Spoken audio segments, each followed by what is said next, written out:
എല്ലാവർക്കും നമസ്കാരം. ഇന്ന് നമ്മൾ വന്നിരിക്കുന്നത് വളരെ ഈസി ആയിട്ട് ചെയ്യാൻ പറ്റുന്ന ഒരു ഹെൽത്തി ആയിട്ടുള്ള കേക്കിൻ്റെ റെസിപ്പി ആയിട്ടാണ്. അപ്പോൾ ഇന്നത്തെ നമ്മുടെ കേക്കിൽ മുട്ട എടുത്തിട്ടില്ല, അതുപോലെ തന്നെ മൈദ, പഞ്ചസാര ഇതൊന്നും തന്നെ എടുത്തിട്ടില്ല. അതുപോലെ തന്നെ അവൻ ഇല്ലാതെയാണ് നമ്മളത് ഉണ്ടാക്കി കാണിക്കുന്നത്. അതുപോലെ തന്നെ ബീറ്ററും വേണ്ട. ഈ കേക്കിൻ്റെ ഒരു സ്പെഷ്യാലിറ്റി എന്താണെന്ന് വെച്ചാൽ ഇത് വാലിട്ടാൽ അലിഞ്ഞു പോകുന്ന രീതിയിലുള്ളൊരു കേക്കാണ്. അപ്പോൾ ആർക്ക് വേണമെങ്കിലും വളരെ ഈസി ആയിട്ട് ഉണ്ടാക്കാൻ പറ്റുന്നൊരു സിമ്പിളായിട്ടുള്ള റെസിപ്പിയാണ്. അപ്പോൾ നമ്മൾ ഈ കേക്ക് ഉണ്ടാക്കുന്നത് റാഗി കൂടുതൽ എടുത്തിട്ടാണ്. 3/4 കപ്പ് റാഗിപ്പൊടിയാണ് എടുത്തിരിക്കുന്നത്. ഇത് വറുത്ത പാക്കറ്റിൽ വാങ്ങിക്കാൻ കിട്ടുന്ന റാഗിപ്പൊടിയാണ്. ഇതിലേക്ക് നമ്മളിനി ഒരു 1/2 കപ്പ് ഗോതമ്പ് പൊടി ചേർക്കാം. അതും നമ്മൾ പാക്കറ്റിൽ വാങ്ങിക്കാൻ കിട്ടുന്ന ആശീർവാദോ അങ്ങനെയുള്ള ഏതാട്ടം വേണമെങ്കിലും നിങ്ങൾക്ക് എടുക്കാവുന്നതാണ്.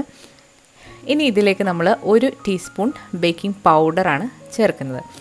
അതോടൊപ്പം തന്നെ ഒരു 1/4 ടീസ്പൂൺ ബേക്കിംഗ് സോഡ കൂടി ചേർക്കുന്നുണ്ട്. ഇനി ടേസ്റ്റ് ഒന്ന് ബാലൻസ് ആവാൻ വേണ്ടിയിട്ട് നമ്മളൊരു നുള്ള് ഉപ്പും കൂടി ഇതിലേക്ക് ചേർക്കാം. ഇനി നമ്മളിതൊരു ചോക്ലേറ്റ് കേക്കാണല്ലോ, അപ്പോൾ അതിലേക്ക് 2 ടേബിൾ സ്പൂൺ കൊക്കോ പൗഡർ വേണം. അപ്പോൾ കൊക്കോ പൗഡറും കൂടെ ചേർത്ത് കൊടുത്തിട്ട് ഇത് നന്നായിട്ടൊന്ന് അരിച്ചെടുക്കണം. 2 തവണയൊക്കെ അരിച്ചെടുക്കുകയാണെന്നുണ്ടെങ്കിൽ നല്ലതാണ്. അപ്പോൾ നന്നായിട്ടൊന്ന് അരിച്ചെടുക്കാം. നമ്മളിതിന് മുൻപ് ബേക്കിംഗ് പൗഡറും ബേക്കിംഗ് സോഡയും ഒന്നുമില്ലാത്ത ഒരുപാട് ടൈപ്പിലുള്ള ഹെൽത്തി കേക്കുകൾ അപ്ലോഡ് ചെയ്തിട്ടുണ്ട്. അത് കണ്ടിട്ടില്ലാത്തവർ അതുകൂടെ ഒന്ന് കണ്ടു നോക്കണം. നന്നായിട്ടൊന്ന് മിക്സാക്കി കൊടുക്കാം. നമ്മളിവിടെ 1 തവണ അരിച്ചിട്ട് നന്നായിട്ട് കൈവച്ചിട്ടാണ് മിക്സാക്കി എടുക്കുന്നത്. ഇതിനി ഒന്ന് മാറ്റി വെക്കാം. ഇനി നമുക്ക് ബാക്കിയുള്ള കാര്യങ്ങളൊക്കെ ഒന്ന് മിക്സ് ചെയ്യാം. അപ്പോൾ ഒരു പാത്രത്തിലേക്ക് നമ്മൾ എടുത്തിരിക്കുന്നത് 3/4 കപ്പ് ശർക്കരയാണ്. ശർക്കര നമ്മൾ നന്നായിട്ടൊന്ന് ചീകിയതിന് ശേഷം ഒന്ന് ക്രഷ് ചെയ്ത് എടുത്തിരിക്കുന്നതാണ്. ഇതിലേക്ക് 1/2 കപ്പ് പാലൊഴിക്കാം. പച്ചപ്പാലോ തിളപ്പിച്ച പാലോ ഏത് വേണമെങ്കിലും നിങ്ങൾക്ക് എടുക്കാവുന്നതാണ്. ഇനി ഈ ശർക്കരയും പാലും കൂടെ നന്നായിട്ടൊന്ന് ഇളക്കിയിട്ട് മിക്സാക്കി എടുക്കാം. അപ്പോൾ ഇത് നിങ്ങൾക്ക് വേണമെന്നുണ്ടെങ്കിൽ മിക്സിയുടെ ജാറിലിട്ടൊന്ന് അടിച്ച് എടുത്താലും മതി. ശർക്കര പാനി ആണ് നിങ്ങൾ ചേർക്കുന്നുണ്ടെങ്കിൽ ചൂട് കുറഞ്ഞിട്ട് മാത്രം ചേർക്കുക. ഇതിലേക്ക് നമ്മൾ 1 ടീസ്പൂൺ വാനില എസൻസും കൂടി ചേർത്ത് കൊടുത്തിട്ടുണ്ട്. ഇതിലേക്ക് ഒരു 1/4 കപ്പ് ഉരുക്കിയ ബട്ടറാണ്. ഇതിന് പകരം നിങ്ങൾക്ക് നെയ്യും എടുക്കാവുന്നതാണ്. ബട്ടർ ഉരുക്കിയതും കൂടി ചേർത്തിട്ട് നന്നായിട്ട് മിക്സ് ആക്കുക. ഇനി ഇതിലേക്ക് നമ്മളൊരു 1/2 കപ്പ് തൈരാണ് ചേർക്കുന്നത്. നല്ല കട്ടിയുള്ള തൈരാണ്, ഒരുപാട് പുളിയില്ലാത്തതാണ്. പുളി ഉണ്ടെങ്കിലും കുഴപ്പമൊന്നുമില്ല. നമ്മൾ മധുരം ചേർക്കുമ്പോൾ പുളിയൊന്നും നമുക്ക് തോന്നില്ല. അപ്പോൾ നന്നായിട്ട് മിക്സാക്കി എടുക്കുക. നമ്മൾ മുട്ടയ്ക്ക് പകരം ഇതിലേക്ക് തൈരാണ് ചേർക്കുന്നത്. അപ്പോൾ നിങ്ങൾ മുട്ടയാണ് എടുക്കുന്നതെന്നുണ്ടെങ്കിൽ തൈരിന് പകരം 2 മുട്ട ചേർത്താലും മതി. അപ്പോൾ നന്നായിട്ട് മിക്സാക്കി എടുക്കാം. നമ്മൾ ബീറ്ററൊന്നും ഇല്ലാതെയാണ് ഇത് ഇളക്കിയെടുക്കുന്നത്. ഇതുപോലെ ഒരു വിസ്കോ തടിത്തവിയോ എന്തായാലും മതി. ഇനി നമ്മൾ നേരത്തെ മിക്സാക്കി വെച്ചിരിക്കുന്ന പൊടിയും കൂടി ഇതിലേക്ക് ചേർത്തിട്ട് നന്നായിട്ടൊന്ന് മിക്സാക്കി എടുക്കാം. നമ്മളിതിൽ റാഗി പൊടി എടുത്തിരിക്കുന്നതുകൊണ്ട് തന്നെ ചോക്ലേറ്റ് കേക്കിന് നല്ലൊരു ഡാർക്ക് കളറും കിട്ടും. നന്നായിട്ടൊന്ന് മിക്സാക്കി എടുക്കാം.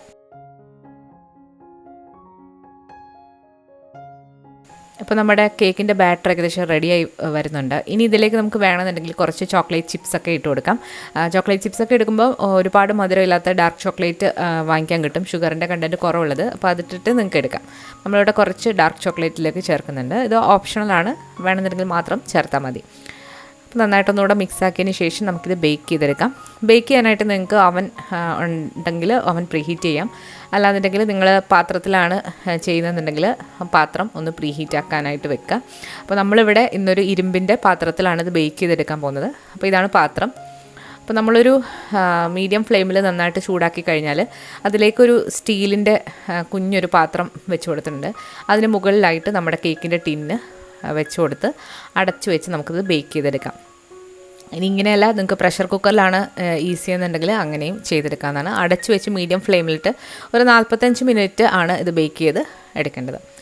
അവനിലാണെങ്കിൽ ഏകദേശം ഈ സമയമൊക്കെ തന്നെയാണ്. 170 ഡിഗ്രിയിൽ 45 മിനിറ്റാണ് ഇത് ബേക്ക് ചെയ്യാനായിട്ട് എടുക്കേണ്ടത്. അപ്പോൾ നമ്മുടെ കേക്ക് ഇവിടെ ഏകദേശം റെഡിയായി വന്നിട്ടുണ്ട്. നമുക്കിനി ഒരു ടൂത്ത് പിക്ക് ഒന്ന് ഇൻസേർട്ട് ചെയ്ത് നോക്കാം. ക്ലീൻ ആയിട്ട് വരികയാണെന്നുണ്ടെങ്കിൽ കേക്ക് നന്നായിട്ട് ബേക്കായി എന്നാണ്. അപ്പോൾ ഇത് നന്നായിട്ട് തണുത്തതിന് ശേഷം മാത്രം നിങ്ങൾ ഡിമോൾഡ് ചെയ്ത് കട്ട് ചെയ്യുക. ചൂടോടുകൂടി കട്ട് ചെയ്താൽ പെട്ടെന്ന് പൊടിഞ്ഞു പോകാനുള്ള സാധ്യതയുണ്ട്. അപ്പോൾ നല്ല ക്ലീൻ ആയിട്ട് വന്നിട്ടുണ്ട്. അപ്പോൾ നമ്മുടെ കേക്ക് ഇപ്പോൾ നന്നായിട്ട് തണുത്ത് വന്നിട്ടുണ്ട്. നമുക്കിനി ഇതൊന്ന് ഡിമോൾഡ് ചെയ്തെടുക്കാം. അപ്പോൾ നിങ്ങൾക്ക് ഇങ്ങനെ ലോഫ് ടിന്നിൽ തന്നെ ബേക്ക് ചെയ്യണമെന്നില്ല, റൗണ്ടായിട്ടുള്ള ടിന്നിലും ബേക്ക് ചെയ്യാവുന്നതാണ്. 7 ഇഞ്ചിൻ്റെയോ 8 ഇഞ്ചിൻ്റെയോ ടിന്നെടുത്താൽ മതി. ഈ ലോഫ് ടിന്നിൻ്റെ അളവ് ഞാൻ കൃത്യമായിട്ട് ഡിസ്ക്രിപ്ഷൻ ബോക്സിൽ കൊടുക്കുന്നതാണ്. അപ്പോൾ പേപ്പറൊക്കെ മാറ്റിയതിന് ശേഷം നമുക്കൊന്ന് കട്ട് ചെയ്ത് നോക്കാം. ഇത് നല്ലൊരു ബ്രൗണിയുടെ ആ ഒരു ടെക്സ്ചർ വരുന്നൊരു കേക്കാണ്. ഇതിൽ നമ്മൾ ഗോതമ്പ് പൊടിയും അതുപോലെ തന്നെ റാഗിയും ശർക്കരയൊക്കെയാണ് ചേർത്തിരിക്കുന്നത്. പക്ഷേ ഇത് കഴിച്ച് നോക്കിയാൽ നമ്മൾ സാധാരണ ബ്രൗണി ആണെന്നേ പറയൂ. യാതൊരുവിധ ടേസ്റ്റ് വ്യത്യാസമോ ടേസ്റ്റ് കുറവോ ഒന്നും തന്നെ ഇല്ല.